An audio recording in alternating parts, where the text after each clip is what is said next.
Welcome again to No Fear Cooking with Magda, Blaine, and Babbitt. And today is a special edition of No Fear Cooking because today we're going to take you to Babbitt's kitchen. That's right, Babbitt. I think more people watch the show for him than for me. Well, definitely for me. Her cooking's number one, though. Anyway, you know what makes Babbitt happy? He has his own dog treats. And today we're going to make what we call Babbitt bones. And the other thing we're going to be happening is we're going to be joined by our daughter, Sarah, who's in charge of making the Babbitt bones. Magda's going to help a little bit. But, you know, this is really all about Sarah and Babbitt and the love everybody has. I look in those big brown eyes when he looks at me. You're going to look at me, buddy? There you go. And, you know, I want something to eat too. I know you do. And today you're the taste tester, okay? So, folks, enjoy this fun trip to Babbitt's kitchen. I know it might not be No Fear Cooking, but it's going to be a lot of fun and enjoyed. That's all for this little guy who's a big part of our family. Talk to us.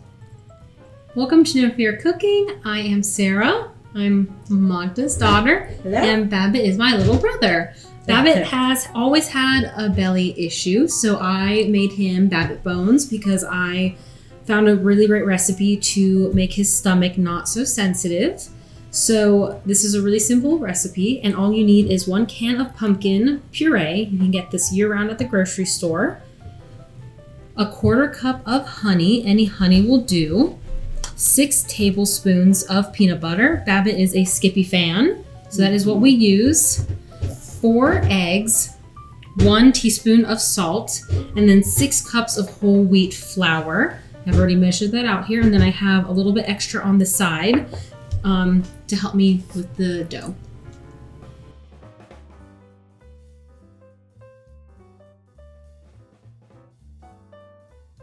All right, so the first thing that you want to do is mix all the ingredients together. It's really easy if you pre-measure everything and you just dump it in there and start mixing. So I really like to use the pumpkin puree because it's already made for you, but you can make your own. You can use sweet potatoes, you can use yams, pumpkins, and sweet potatoes are really great for a dog's digestive system, which is really why I'd use this for Babbitt. And I use whole wheat flour, which is, you know, really the best flour to use for dogs. You can use regular flour if you'd like. And then I add the peanut butter and honey to make it a little sweeter for Babbitt because he definitely likes peanut butter and honey. If your dog doesn't like peanut butter or you're limiting their sugar, just make sure that you do less or put something else in it. So you just want to mix everything. And this is a really dry dough and it takes a little bit of time to get it together. But once it's formed into a ball, it's really easy to work with. And you can see Babbitt already loves all those little ingredients.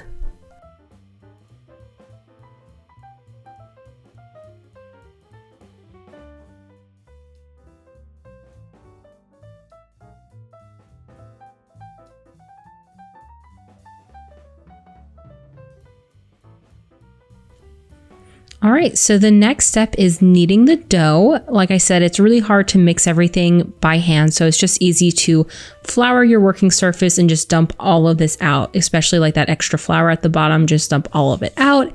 And you want to hand knead this because it's the easiest way to get all that together. Like I said, it's not really sticky. You don't really get a lot of dough on your hand, so you'll just want to start getting all of that together. And it has a really nice orange color from the pumpkin. You can really start smelling the peanut butter. It's really smells really good actually. And yeah, you just keep kneading it just how I do in this video. If you've never kneaded before, it's really easy. This does not have to be perfect because you don't let this rise. There's nothing super fancy about this dough at all. It's, you know, something that you just knead and cut and bake. So it doesn't have to be perfect.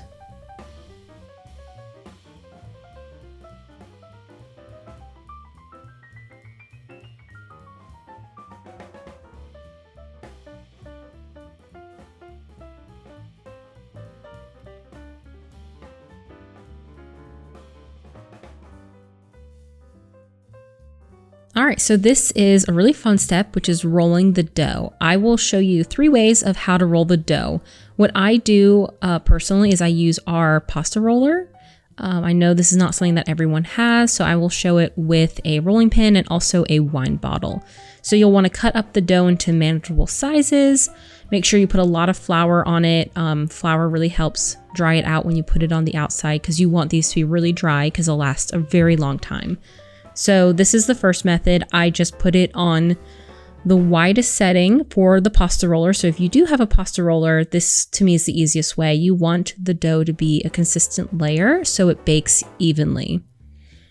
You don't want it to be too underdone or overdone. I mean, Babbitt will eat it either way, so it's not like it really matters, but I just prefer that they're all done the same way.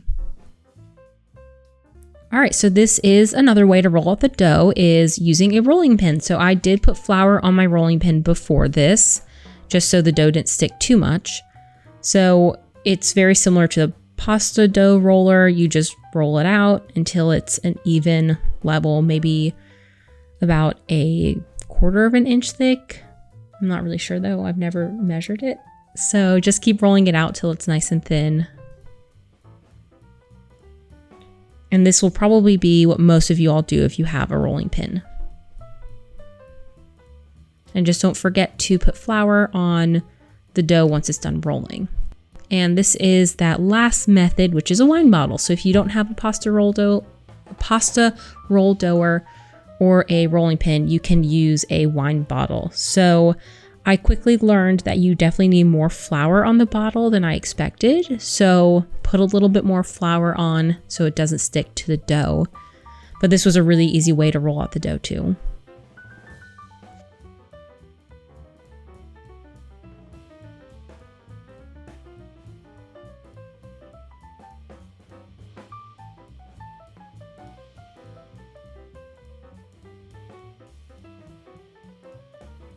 All right, so we are almost towards the end. So once you roll out your dough, you want to cut the dough. And this is really fun for me because I have these really cute dog bones. Mine came in a set of 4, so it had medium, small, large, and extra large. I use the medium for Babbitt. I don't want them too small because I don't want him to choke on them, but I don't want them too big where it's too big of a treat. I save that dough that I cut later to form new sheets, so you just want to save that. And this is a cute little dog treat that I got on Etsy. It is of Babbitt and has his name in it.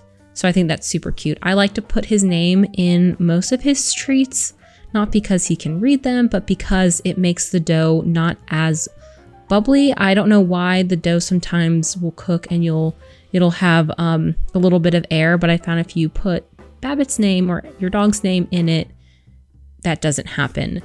That's just an extra step I do. You don't really have to do that. You can also make this into one long sheet and just cut it with like a knife and do squares. You don't have to really do dog bones, but I think that they're cute. And this is a super large one. I might make like a Babbitt cake for him where I'll put icing made out of peanut butter.